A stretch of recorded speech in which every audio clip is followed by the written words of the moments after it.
Bueno, buenas noches con todos. Les saluda Liliana Arana, coordinadora del programa Mundo TEA en el Instituto Psicopedagógico EOS Perú. Bueno, el día de hoy contamos con la presencia del doctor Alejandro Dioses, con el cual le vamos a realizar una pequeña entrevista acerca de la importancia que tiene la detección temprana.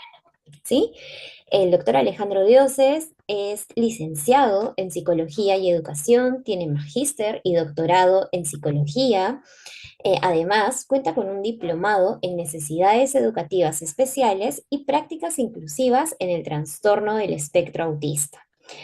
Tiene la capacitación oficial clínica en administración del ADR y el A22. Y también lleva el entrenamiento avanzado en el programa IMPACT. Bueno, sin más preámbulos, vamos a darle la bienvenida al doctor Alejandro Dioses, quien es a su vez director del Instituto Psicopedagógico EOS Perú. Muchas gracias por esa entrevista, doctor, y bienvenido. Gracias, estimada Liliana. Es un gusto poder conversar contigo. Perfecto, igual de la misma manera. Bueno, vamos a empezar con una pregunta de manera general, ¿no? Bien sabemos nosotros que la detección del trastorno del espectro autista implica saber conceptualmente qué es, ¿no? Que lo entendamos como tal. En ese sentido, me gustaría preguntarle qué es lo que se entiende en la actualidad sobre el trastorno del espectro autista. Bien, la pregunta que efectúas es importante. A lo largo del tiempo, el concepto de trastorno espectro autista ha ido variando, dependiendo de una serie de condiciones que no vamos a entrar al detalle para no explayarnos. Pero hay un concepto importante que ha hecho que en este momento visualicemos el trastorno de espectro autista como una neurodivergencia que implica pues características muy particulares en el cerebro de la persona con trastorno de espectro autista, en su funcionamiento del sistema nervioso y por tanto su respuesta. Entonces, si nosotros quisiéramos decir qué es el trastorno de espectro autista, bueno, es una neurodivergencia que se caracteriza por particularidades al menos en dos elementos importantes, en comunicación e interacción social y en comportamientos e intereses, que no son explicados por ninguna otra condición del neurodesarrollo, que están presentes desde la primera infancia, aunque a veces no se detectan claramente, y que impactan en el funcionamiento cotidiano. Este concepto de neurodivergencia, que ya viene de algunos años atrás, ha cambiado bastante la visión del trastorno del espectro autista. Es más, Price en un texto hace un año aproximadamente, da algunos datos acerca de entrevistas que se han hecho a personas que tienen trastorno del espectro autista y se les ha preguntado, ¿no? ¿Cómo quisiera que lo llamáramos? ¿Persona con trastorno del espectro autista o cómo? Y en general la respuesta que se menciona en el texto es que las personas indican que prefieren que los llamen autistas, y esto en el sentido de destacar su particularidad, destacar su identidad. Entonces, todos somos personas, ellos son personas, pero ¿cuál es la identidad? ¿Qué es lo que los identifica? El ser autistas. Entonces, las tendencias van variando. Seguramente existen diferentes paradigmas en este momento para entender lo que es conceptualmente el trastorno de espectro autista, pero estamos más o menos en ese punto del camino, mi estimada Liliana. Exacto, ¿no? Y en realidad es muy importante actualizarnos, ¿no? Sobre todo en este concepto y tomar en cuenta, como usted dice, la opinión de las personas autistas como tal, cómo les gustaría a ellos ser tratados o cómo ser nombrados, ¿no? Porque muchas veces nos regimos mucho en los manuales, pero no tomamos en cuenta a la persona como tal, ¿no? Entonces, quedamos claro en que ahora, en la actualidad, se define al trastorno del espectro autista como una neurodivergencia, ¿no? Y en ese sentido, considerando lo que usted nos ha dicho, hay datos nuevos siguiendo en esta línea de actualización en relación a la detección temprana del trastorno del espectro autista. Bien, mira, con respecto a eso hay algunos datos que están proporcionados en artículos ya desde el año 2019 y algunos un poco más recientes en el año 2021. Ujú. En el año 2019 se publicó un artículo, Jones y Jagger publicaron un artículo interesante. Ellos efectuaron un metaanálisis y identificaron datos en los que proporcionaban indicadores que podrían apreciarse tempranamente y que podrían hacer sospechar que al niño le está pasando algo, no necesariamente el trastorno del espectro autista, pero algo está pasando. Esos datos ellos los ubican, los sitúan en una etapa prodrómica, que va más o menos inclusive desde los primeros años de vida hasta aproximadamente los 18 meses o muy ligeramente llegando hasta los 24 meses. Entonces, dentro de esta etapa prodrómica, ellos plantean una serie de conductas que tienen que ser observadas en los niños y que pueden ser indicadores de preocupación. Reitero, no de trastorno de espectro autista, pero sí de preocupación que el niño no esté evolucionando de manera adecuada. De acuerdo a los datos que proporcionan, estas características prodrómicas, que son indicadores de preocupación de que algo está ocurriendo en el niño, son bastante evidentes ya a los 6 meses. Entonces, una primera idea es que padres observadores a los 6 meses se pueden percatar que su hijo, por ejemplo, no los mira y no sostiene la mirada con ellos. Padres observadores a los 6 meses se pueden percatar que el niño rechaza la interacción física que tiene con los padres. Y acá juega un papel importante también los controles que se hacen periódicamente con los niños en edades tempranas. Ahora, estos mismos autores mencionan que a partir de los 12 meses, un año, ya existen comportamientos que podrían hacer pensar que el niño estaría presentando autismo. Entonces, ellos presentan en el artículo dos campanas que se superponen entre los 12 meses y los 24 meses. Entonces, en ese periodo de 12 a 24 puede haber indicadores prodrómicos que nos están diciendo que algo está pasando, no necesariamente trastorno espectro autista, pero a la vez también comienzan a aparecer ciertas conductas que ya son indicativos de esta condición. El artículo refiere que alrededor de los 24 meses, si es que se ha hecho un adecuado seguimiento desde los 12, uno podría tener bastante claridad acerca de conductas indicativas de la condición de autismo. El artículo menciona, para terminar con este primer dato, Ujú. que la edad más frecuente, de acuerdo a estos autores, es los 54 meses. 54 meses implica antes de que el niño pueda cumplir 5 años. Estamos hablando más o menos en 5 años y medio aproximadamente, que es la etapa donde, según este trabajo, es más frecuente poder tener la certeza de que el niño tiene trastorno espectro autista.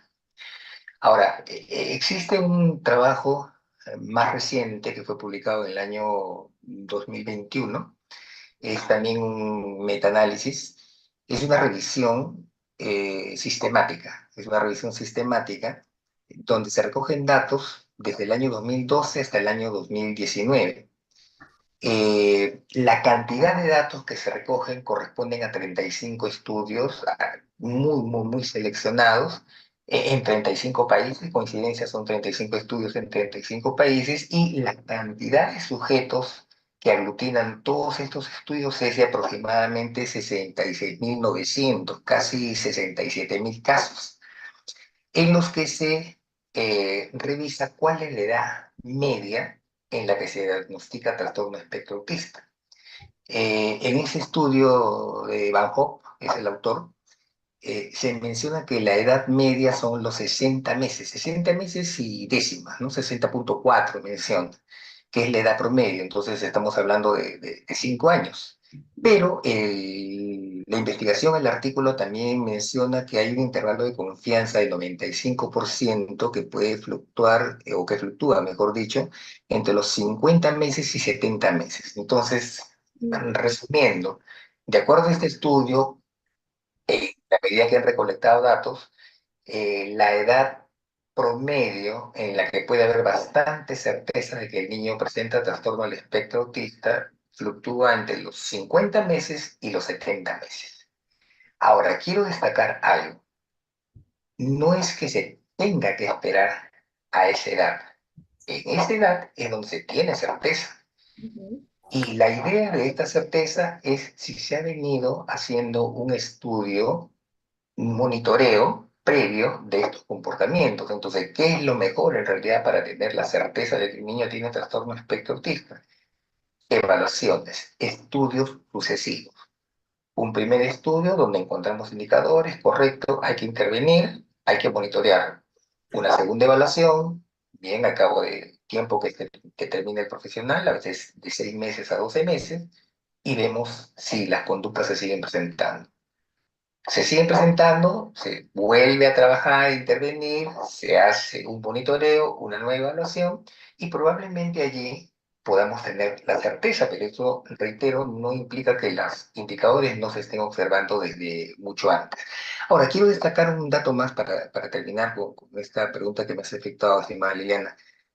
El trabajo de Van Hoff también menciona que el rango es bastante extenso y se inicia desde los 30 meses. O sea, este artículo menciona que ya desde los 30 meses es viable identificar con bastante claridad indicadores de trastorno del espectro autista y se prolonga hasta los 234 meses. Esto implica 19 años, entonces es por eso que dentro de la práctica profesional nos encontramos con chicos que pueden tener 13, 14 años y de los cuales todavía no estamos seguros que presentan trastorno del espectro autista y seguimos haciendo un monitoreo. Y el estudio refuerza justamente eso que vamos viendo en la práctica cotidiana. Entonces, estos autores mencionan que incluso hasta los 19 años recién se podía tener la certeza de esta condición.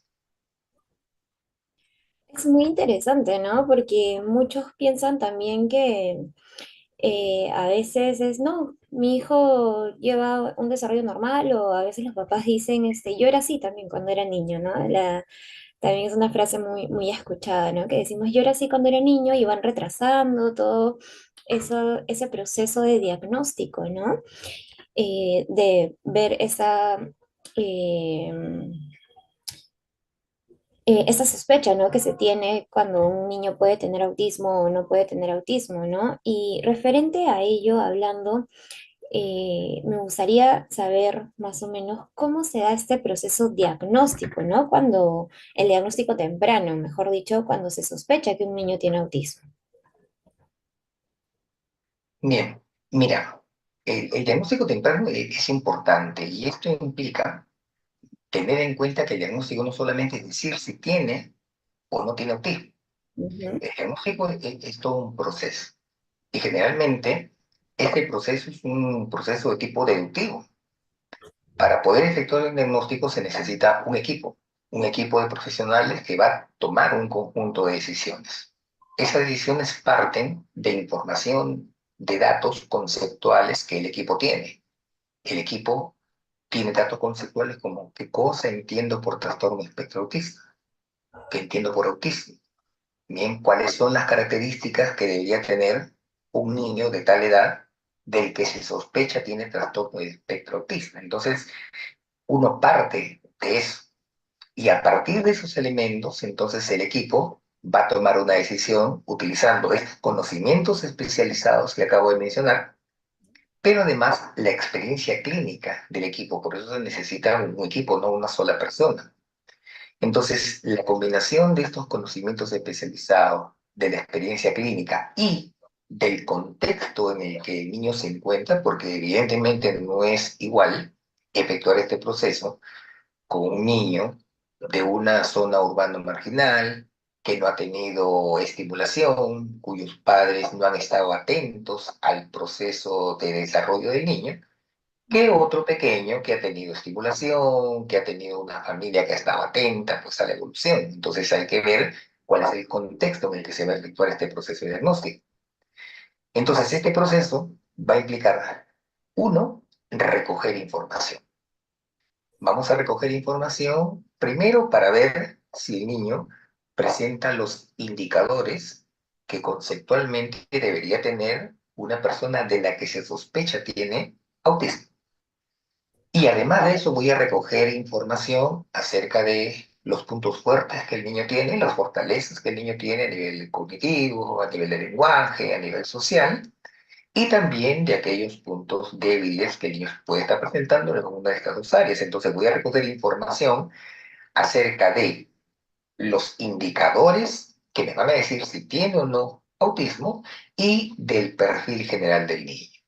Ahora, este recojo de la información tiene que ser a partir de hipótesis. No es simplemente que uno va, hace una entrevista, hace una observación y administra instrumento. Como decíamos hace un momento, debo partir de hipótesis. Si yo hipotetizo que ese niño tiene autismo, entonces debo encontrar esto. Tengo que plantear mi hipótesis considerando el desarrollo del niño. Mi hipótesis no va a ser igual si el niño tiene 3 años que si el niño tiene 5 o el niño tiene 8. Bien, debo plantear mi hipótesis acerca de los componentes afectados. Si el niño tiene autismo, mi hipótesis va a ser, por ejemplo, en el área de comunicación y lenguaje, que el componente más afectado va a ser el componente pragmático y no necesariamente pues el componente cognitivo fonológico, por ejemplo. Bien, ¿y qué otra hipótesis tengo que plantearme? Bien, que las características que está presentando este niño forman parte o han estado también afectadas por el ambiente, el entorno en el que se encuentra. Entonces tengo que ver en qué medida el entorno está facilitando o limitando el desarrollo de un conjunto de habilidades en el pequeño. Entonces tengo que plantearme una serie de hipótesis. De tal manera que eso me va a permitir llegar finalmente al diagnóstico. Pero ahora quiero destacar acá que no solamente buscamos un diagnóstico nosológico, o en todo caso no se debería buscar solamente un diagnóstico nosológico, es decir, sí tiene autismo, porque corrientemente cuando el padre asiste, lo que le interesa es decir, bueno, dígame, ¿tiene autismo o no tiene autismo? Entonces ese es solamente el diagnóstico nosológico. A la larga es probable que decirle si tiene o no tiene eh, no nos ayude mucho para saber qué es lo que tenemos que hacer. Y lo más importante es el diagnóstico funcional, saber cuáles son las variables que están incidiendo en este niño en particular. Bien, cuáles son las fortalezas cognitivas, cuáles son las fortalezas lingüísticas que el niño tiene para ir aprovechando y poder diseñar un buen programa de intervención. Entonces, en resumen, el tema del diagnóstico no solamente conlleva que lo haga una persona, tiene que ser un equipo. El diagnóstico no solamente es efectuar un diagnóstico nosológico, decir tiene trastorno del espectro autista, sino que implica también hacer un diagnóstico funcional, en el que vamos a identificar cuáles son las variables en que están incidiendo en que este niño se desenvuelva de esa manera particular. ¿Cuáles son las condiciones que están reforzando, que están manteniendo dicha condición? Ese es en resumen, estimada Liliana, la visión que se debería tener con respecto al diagnóstico. Claro, el diagnóstico en realidad va más allá, ¿no? Es todo un proceso y se hace en conjunto con varias personas. Incluso muchas personas asocian también, ya, quiero diagnosticar autismo o para diagnosticar autismo usamos el A22 y el ADR, ¿no? Sabemos que son importantes, pero no solo es el uso de esas entrevistas, de ese instrumento, ¿no? Pero nos cuenta un poquito para resaltar cuál es la importancia del ADR y el A22 en este proceso de detección temprana. Bien, mira, vos acá un punto interesante, ¿no? El proceso de evaluación implica, siempre lo menciono, efectuarse, plantearse 3 preguntas esenciales. La primera pregunta que me debo plantear frente a un niño del que se sospecha pudiera tener autismo es, ¿para qué voy a evaluar? Es lo primero que tengo que plantearme. El papá viene, por ejemplo, un caso que estamos viendo, ¿no? El niño viene de provincias, los padres refieren una serie de conductas que el niño está presentando y su pregunta concreta es yo quiero saber si tiene o no tiene autismo. Entonces, yo le replanteo la pregunta, perfecto. Entonces, para saber si tiene autismo o no, primero vamos a plantearnos una pregunta, ¿para qué vamos a evaluar? Vamos a evaluar, señor, para poder saber si está presentando o no los indicadores que necesito. Bien, que me permitan establecer que efectivamente tiene autismo. Y segundo, vamos a evaluar para poder hacer un perfil de las fortalezas y debilidades que puede tener en ámbitos cognitivos, lingüísticos, sociales, emocionales, etcétera. Entonces, un proceso de evaluación implica primero hacerse esa pregunta, ¿para qué voy a evaluar? Y en este caso concreto es, ¿para qué voy a evaluar? Para establecer si tiene o no tiene los indicadores de trastorno espectro autista. Y segundo, elaborar un perfil que me va a permitir diseñar la intervención. La intervención no solamente se diseña en razón de los indicadores.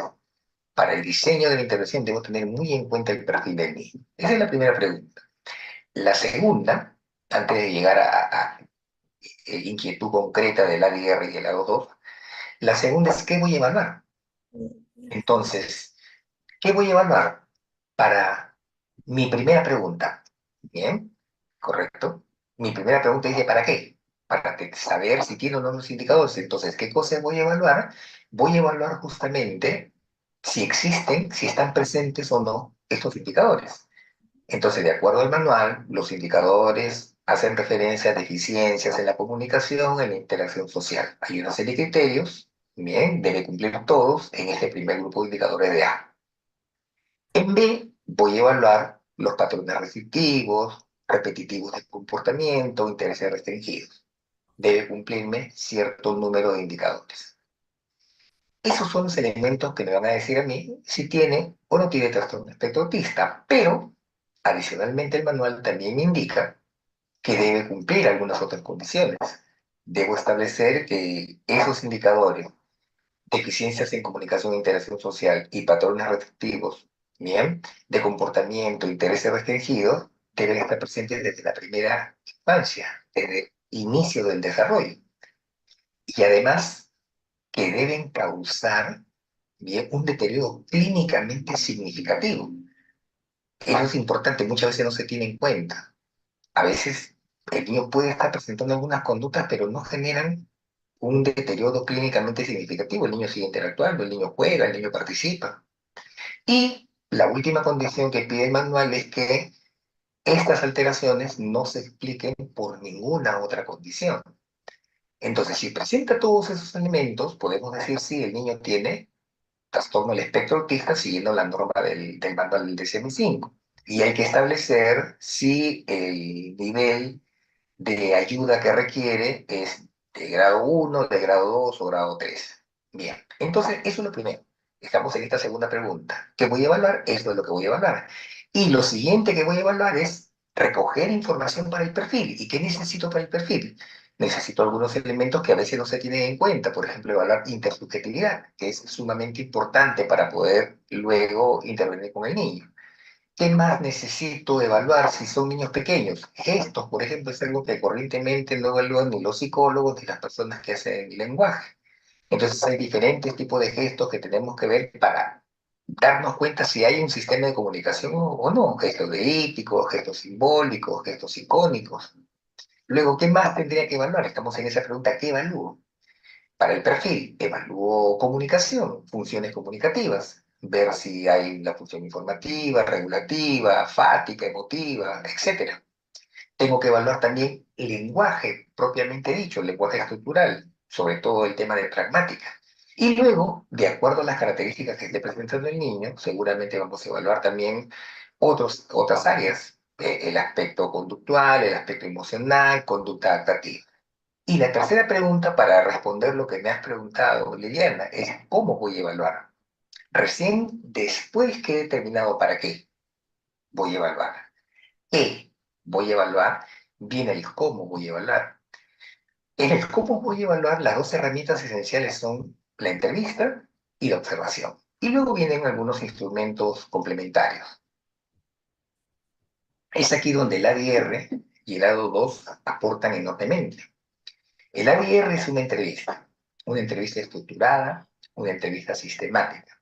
que nos permite otorgar puntuaciones y que al final nos va a dar una visión acerca de una aproximación, más que decir una aproximación acerca de si el niño presenta o no autismo. Pero el ADR no lo es todo.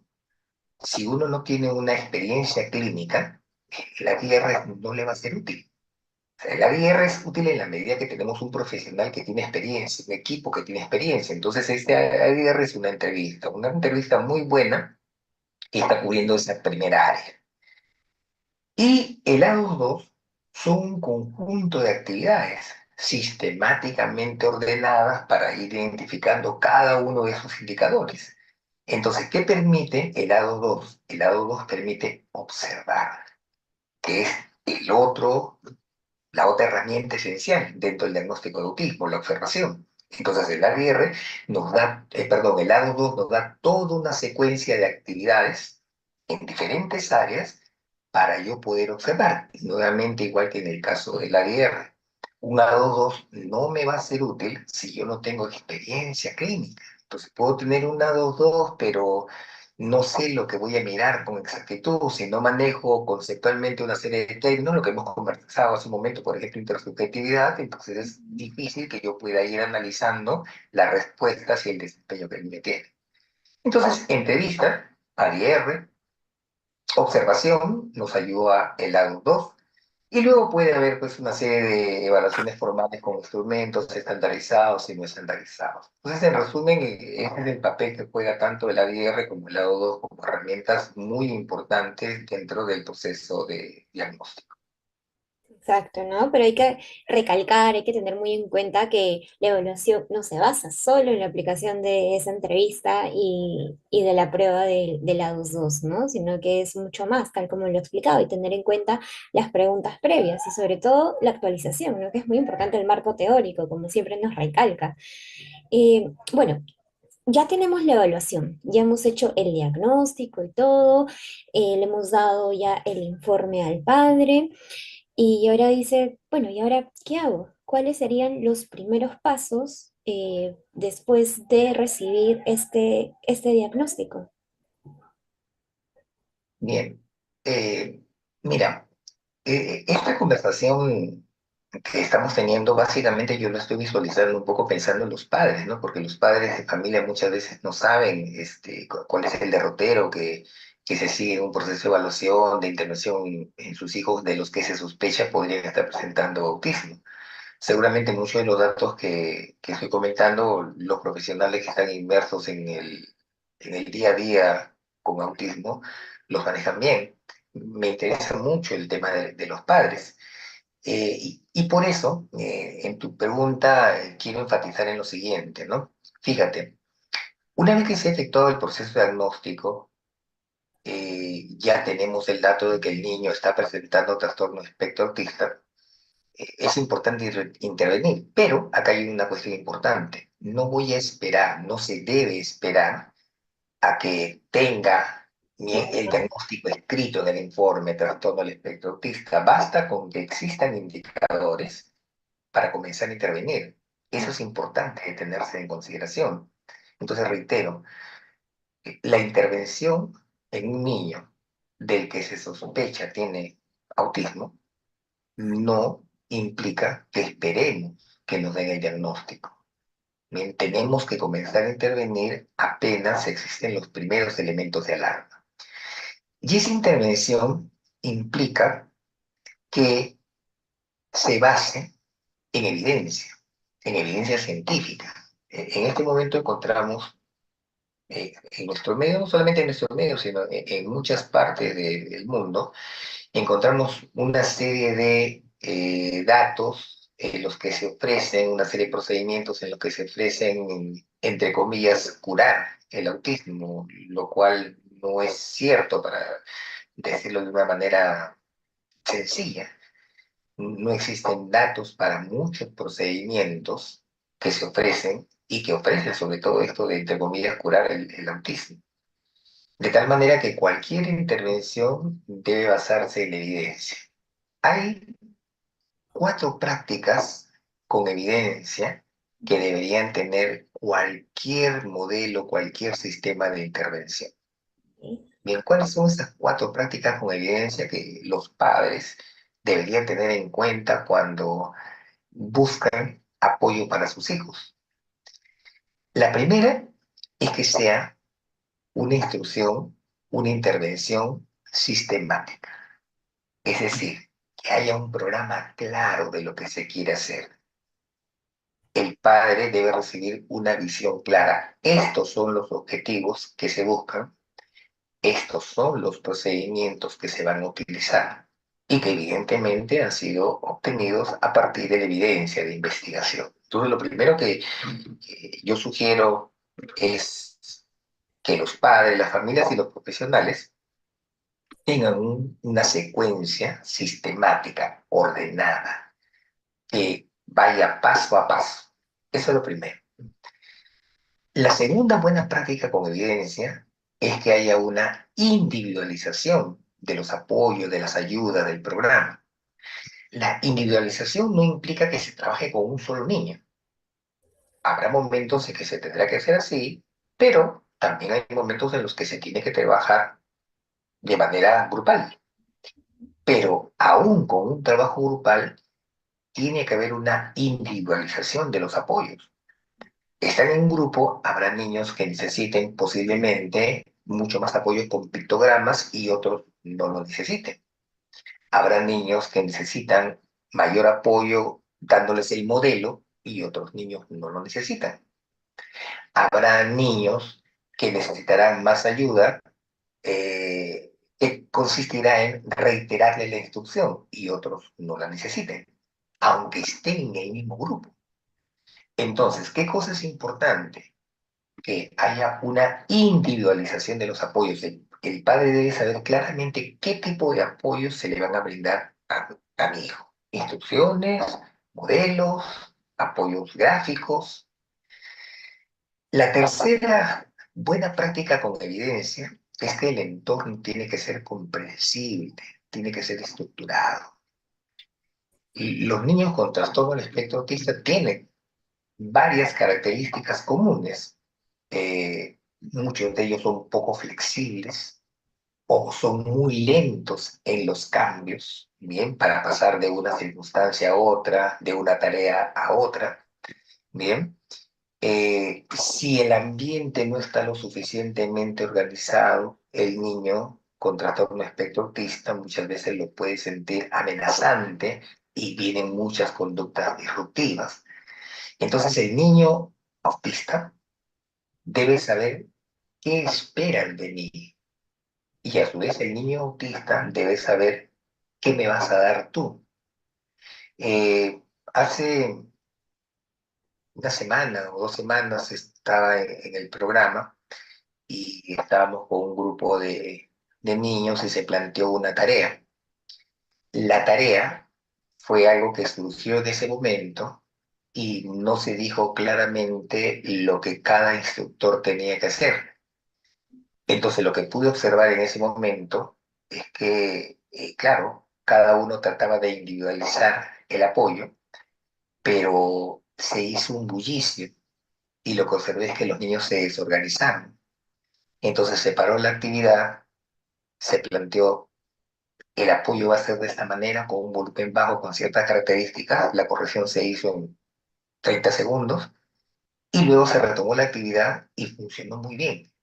¿Por qué? Porque el niño sintió ya que el ambiente era comprensible, era estructurado. Entonces, esa es una práctica con evidencia. Y la cuarta práctica con evidencia que se recomienda siempre es que exista un currículum especializado, que exista una secuencia bien organizada de todo lo que se va a hacer. Entonces, esas cuatro prácticas con evidencia son las que deberían tener cualquier programa de intervención, independientemente que este sea un programa individual, sea un programa grupal, independientemente de que el programa forme parte de un sistema de inclusión o forme parte de un trabajo especializado. Son las cuatro buenas prácticas con evidencia que siempre debe tener todo tipo de intervención. Esas son las prácticas en las que en las que, como se menciona, debe tener un buen programa de intervención, pero y también es importante saber cuáles deben ser los objetivos, ¿no? Que deben tener estos programas. ¿Nos podría comentar acerca un poco de ello?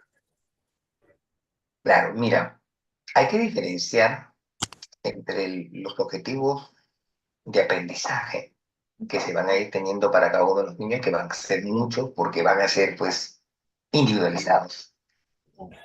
Quisiera referirme más bien a los objetivos generales que debería tener cualquier intervención.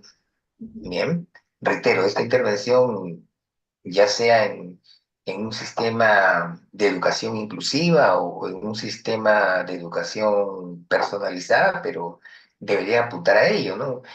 Primero, por ejemplo, un objetivo esencial es que los chicos puedan desarrollar habilidades comunicativas, tanto orales como no orales. Yo creo que eso es esencial en cualquier intervención. Los chicos tienen que aprender a comunicarse porque es el área donde más requieren apoyo los niños autistas. Entonces, un primer objetivo es que puedan desarrollar habilidades de comunicación. Yo creo que eso es esencial y hacerle entender al padre que esas habilidades de comunicación no necesariamente implican habla.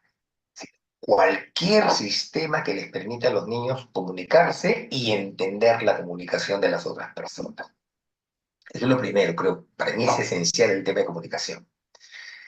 Creo que un segundo aspecto importante es que se estimule la interacción social, una estimulación social en un sistema positivo, funcional sobre todo. Entonces, uno, que aprenda a comunicarse, el programa, el sistema de atención al niño debe buscar que aprenda a comunicarse. Dos, que aprenda a interactuar. Bien, hay que darle las condiciones para que aprenda a interactuar, y lo reitero, aprenda. Ahora, el aprendizaje no es un aprendizaje eh, en un cubículo donde el niño va a incorporar una conducta de manera abstracta, sino que este aprendizaje de interacción tiene que ser un aprendizaje dentro de un grupo, tiene que ser funcional en el sentido de que le sea útil, de que le permita participar. Ese es el segundo objetivo esencial que debería tener cualquier tipo de intervención. ¿Bien? Interacción y que esta interacción sea funcional. Y para no explayarme mucho, creo que un tercer objetivo importante es que el sistema de atención al niño eh, coadyuve en la mejora de la adaptación de los diversos entornos. Entonces, el objetivo no solamente apunta al niño, sino apunta al entorno, que ese entorno aprenda a modificar, ¿bien? Los espacios, los estímulos, ¿bien? Aprenda a cambiar de tal manera que ese cambio le permita a la persona que está presentando autismo poder responder de una manera más efectiva. Y aquí juega un papel importante, pues, la familia. Entonces, el último objetivo, no el menos importante, pero lo dejado al final, es ese. El objetivo tiene que ser un adecuado e intensivo entrenamiento a la familia. Pienso que esos cuatro son objetivos esenciales de cualquier intervención que podría tener un programa o un sistema de trabajo para niños que presentan autismo. En ese sentido, por ejemplo, el programa que manejamos, Mundo TEA, es un programa que apunta a buscar estos objetivos bien trabajando elementos como repertorios básicos para el aprendizaje, comunicación, conducta adaptativa, dependiendo del perfil del niño, habilidades preacadémicas, bien, pero todo ello basado en un entrenamiento fuerte a la familia y un programa que apunta a cumplir pues estas condiciones que hemos estado comentando en cuanto a buenas prácticas, ¿no? Una instrucción sistemática, una individualización de los apoyos, entornos de aprendizaje comprensibles y una focalización en un currículum especializado. claro, ¿Bien? ¿no? Y resaltar lo que usted ha dicho sobre la familia, ¿no? Y la importancia de que estos programas en general las intervenciones, hagan partícipe a los cuidadores primarios, no solo los papás, los abuelos, todas las personas que compartan en sí con el niño o la niña. Y también de los padres que generen ese compromiso, ¿no? De, ok, ya, sí, voy a trabajarlo en casa, voy a aprender también, porque es un aprendizaje para todos en realidad, ¿no? Los padres también van a aprender a manejar estrategias, a aprender sobre los comportamientos de sus hijos. Bueno, en realidad ha sido muy fructífera esta entrevista. Hemos resaltado puntos de importancia acerca de este proceso diagnóstico temprano, ¿no? Qué es lo que debe tener también un programa de intervención, no esperar a un diagnóstico como tal para poder intervenir, destacar en una evaluación los puntos fuertes del niño para saber por dónde empezar también esa intervención. Y resalto una vez más la importancia de la familia, ¿no? Juega un rol importante durante todo este proceso. Bueno, con todo esto, agradecerle, doctor Alejandro, por la entrevista y bueno, para todos ustedes que están viendo eh, esa entrevista, valga la redundancia, esperamos que les haya sido de utilidad y bueno, si tienen alguna pregunta, alguna duda, pueden dejarlo en comentarios. Que a lo largo de los días se va a ir respondiendo, ¿no? Y si solicitan alguna información, también. Bueno, muchas gracias a todos por escucharnos y hasta una nueva oportunidad.